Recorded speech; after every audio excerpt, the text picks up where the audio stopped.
Ketanggor. Kadidene mahasiswa sing sembarang kaline kudu sarwa ilmiah. Aku ora percaya karo anane setan, jim, demit, periprayangan, ilu-ilu, banaspati, tek-tekan lan liya-liyane.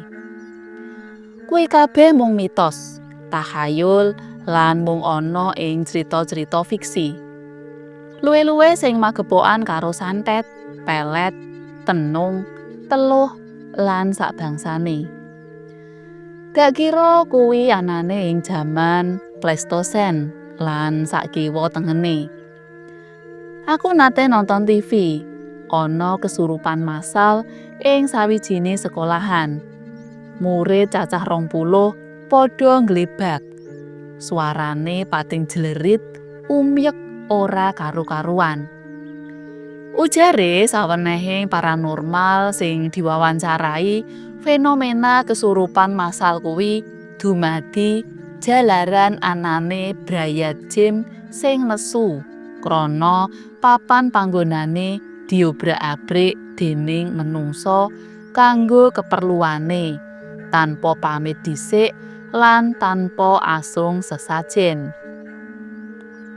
Nanging pratelane psikolog, kesurupan kuwi jalaran bocah-bocah kuwi padha ing kahanan kekeselen, stres lan awake lagi ora fit.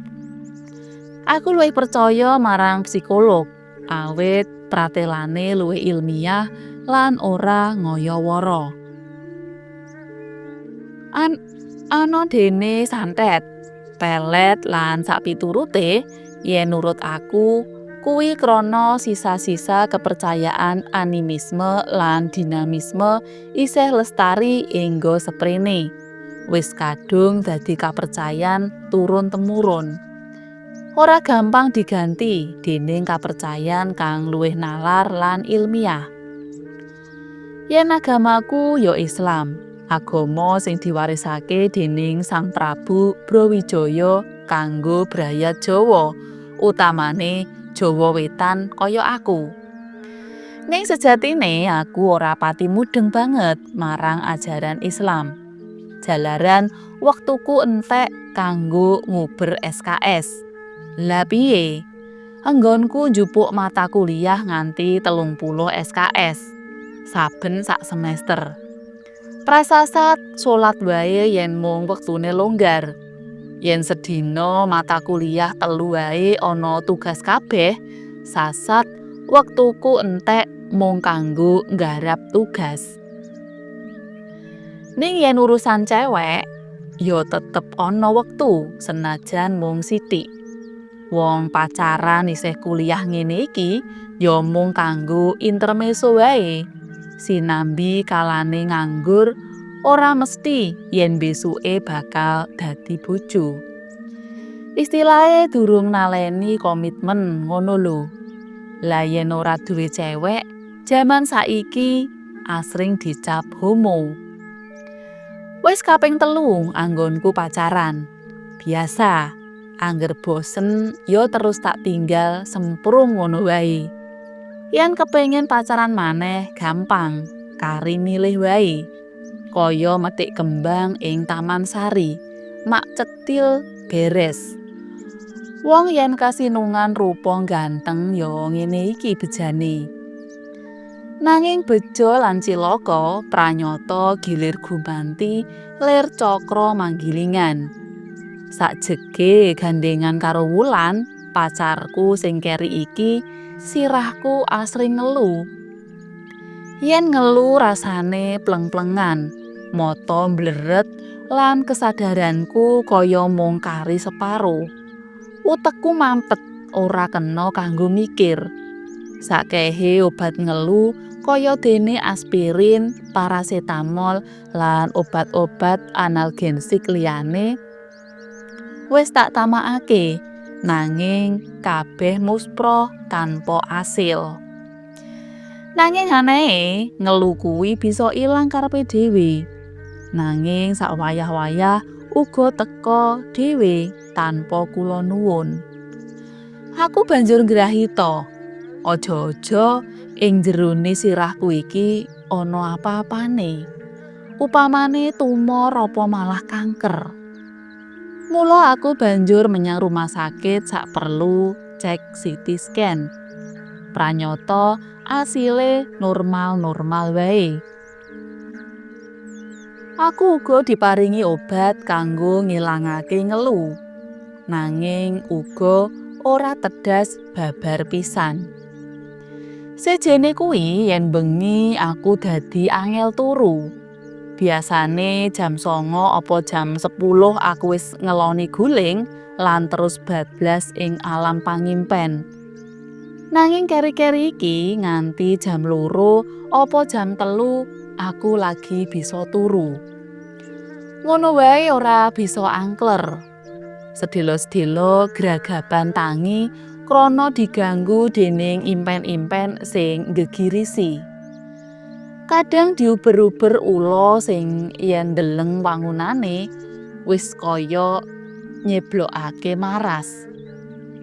Kaya dene ula kobra sing lagi ngadeg mangap lan ngegarake pipine. Uga ula-ula gedhe kaya anakonda, piton lan liyane. Sok-sok sak kiwa tengene papanku ngadeg kaya segara sing ombake gedhe gulung-gumulung. Dene aku kaya ngadeg ing sak dhuwure pulo cilik ijen.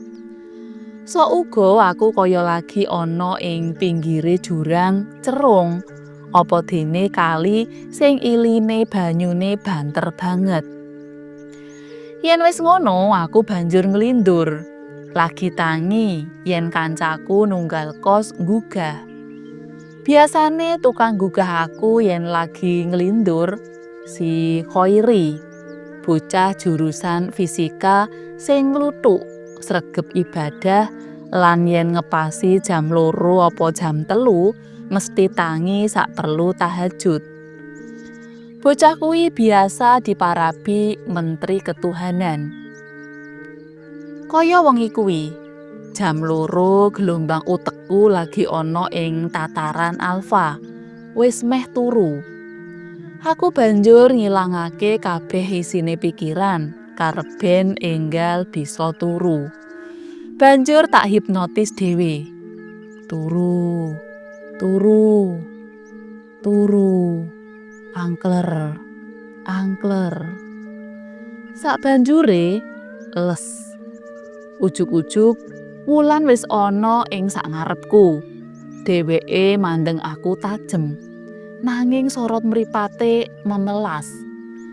Dumadaan ing burine bapake mlayu-mlayu banjur ngruket wulan. Wulan budi sakrosane. Nanging bapake salin ujud dadi ula. Ula kuwi nggubet ragane wulan nanging endase madhep aku. Matane abang mencorong lan cangkeme mangap mamerake siunge. Kaya-kaya aweh pratandha aja sesambungan karo wulan, sebab bakal adep-adepan karo dheweke. Aku kamigilan ndeleng endase kuwi banjur ngupaya golek pitulungan kanthi bengok sakrosane. Oh, oh, oh. Bro, bro, tangi bro.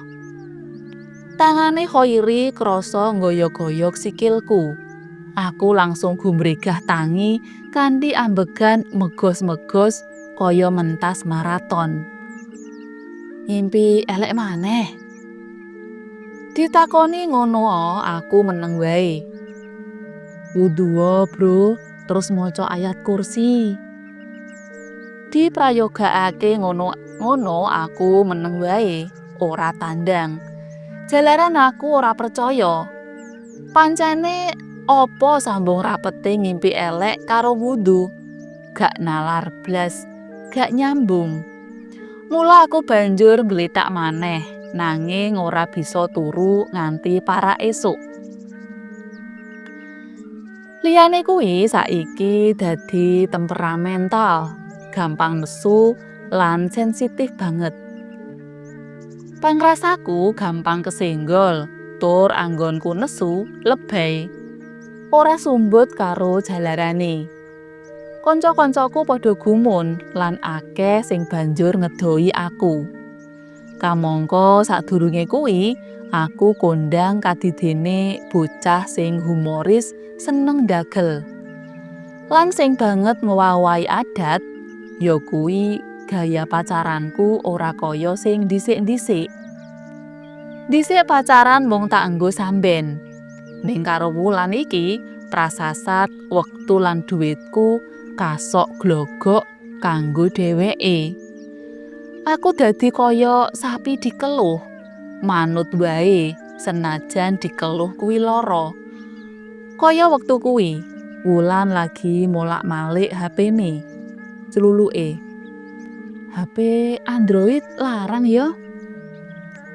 Aku mangsuli rada rasa-rasen.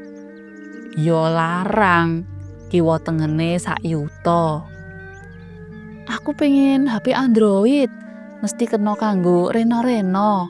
HP jadulku iki lemot banget, anyel aku." Aku wis ngerti paran tujuane omongane. Mesti njaluk tak tukokake HP kuwi. "Yo, sesuk wae menyang Mbah Josel." "Hore, it's okay banget." Wulan bungai karo ngatungake jempol loro-lorone. Mesti ngono. Aku ora nate bisa selak kanggo kabeh penjaluke. Wis ora ketung pira wae rupiah sing wis tak wetokake kanggo nuruti nepsu konsumtif. Embuh wong tuaku rumangsa apa? Apa ora yen keri-keri iki jatah kanggo aku dadi mlembung abuh. Ana-ana wae pawadanku kanggo nyuwun dhuwit. Kanggo praktek iki iku, nyervis HP, laptop, montor, lan alesan-alesan liyane. Pancen wong tuaku kalebu ewone wong duwe, apa maneh aku anak ontang-anting. Dina iku aku wis ora kuat nglawat. Wis pirang-pirang dina aku kurang turu. Mangan ora pati doyan, sirahku tansah ngelu. Awakku loyo kelangan daya. Aku banjur nelpon bapak supaya enggal nyusul aku. Wusanane bapak mutusake aku digawa bali wae. Krana kahananku memelas banget. Dening bapak, aku diplayokake menyang rumah sakit. Nanging nganti seminggu ora ana tanda-tanda penyakitku suda. Asile general cek kabeh organ awakku ing kahanan normal. Tegese aku ora duwe penyakit apa-apa. Wusanane aku ditangani psikiater. Nanging padha wae. Hasil diagnosise dokter psikiater mau aku uga ora duwe penyakit kejiwaan. Malah doktere mrayogakake supaya aku diterapi spiritual wae. Ing omah penyakitku saya ndadi. Sing maune ngelu, angel turu lan ngimpi-ngimpi ala, ketambahan kupingku asring dibisiki makhluk sing ora katon supaya nganyut tuwuh wae. Malah raiku sok-sok malih rupa kaya dudu raiku dhewe. Sok dadi medeni. Malah nate lambeku dadi maju kaya congore bajul. Sarandune awak krasa panas kaya dipepe ing segara wedi. Waduh, panas, Bu, panas. Aku jerit-jerit bingung ngrasakake penyakitku. Gek penyakit apa iki arane? Kenapa dokter ora bisa nemokake jenise penyakitku? Apa iki jenise penyakit langka? Banjur menyang ngendi golek obate? Pak, aku tak mati wae yo. Aku wis ora kuat. Aku bengok-bengok karo ngupaya golek barang sing kena tak enggo ngayut tuwuh. Silet, silet, silet kanggo cukur kuwi lho. Gage jupuken, gek irisen nadi tanganmu. Ngono bisikan sing dumeling ing kupingku. Aku wis meh ngranggeh silet kuwi, nanging kalah cepet karo astane bapak. Eling, eling le, eling, istighfar yo le, istighfar. Ibu ngereh-ereh aku karo kami sesegen. Sabanjure aku diruket kenceng dening ibu sinambi muwun sesenggukan. Ketang anak ontang-antinge sing ganteng lan pinter dadi kaya ngono nasibe. Dumadakan keprungu swara arahe saka HP ku. Bareng tak buka, ana SMS saka Wulan sing isine, "Yang, sorry, apurenan aku yo. Aku ngerti kondisimu saka Khoiri. Aku gak ngira yen dadine kaya ngene. Sampeyan menderita kaya ngono gara-gara aku. Sepisan maneh apuranan aku." Kira-kira let 3 menit HP muni maneh. Isine, "Terus terang, aku pancen melet awakmu. Iki tak lakoni krana aku sayang karo sampeyan. Aku rumangsa ora duwe pawitan rupa lan bondo. Gek aku ora pinter pisan. Mula tak tempuh cara kuwi. Tak akoni pancen gak sportif. Dilalah, bapakku ora setuju aku pacaran merga kuwatir yen kebablasen. Mongko bapak ngragati kuliahku direwangi niba tangi. Mula bapak ya nempuh cara magic kanggo mbubarake sesambunganku karo sampeyan. Saiki sampeyan dadi kaya ngene, sepuranen ya." Prak. HP tak banting ing ngarepku. Ing ngarepe wong tuaku sak kloron. Ibu njerit lan anggone muwun saya ndadi. Bapak lenggah mari kelu karo nutuki bathuke. Dene awakku saya lemes lan sirahku saya ngelu. Lagi iki aku sing kondang playboy ngalami sing jenenge ketanggor. Cutha.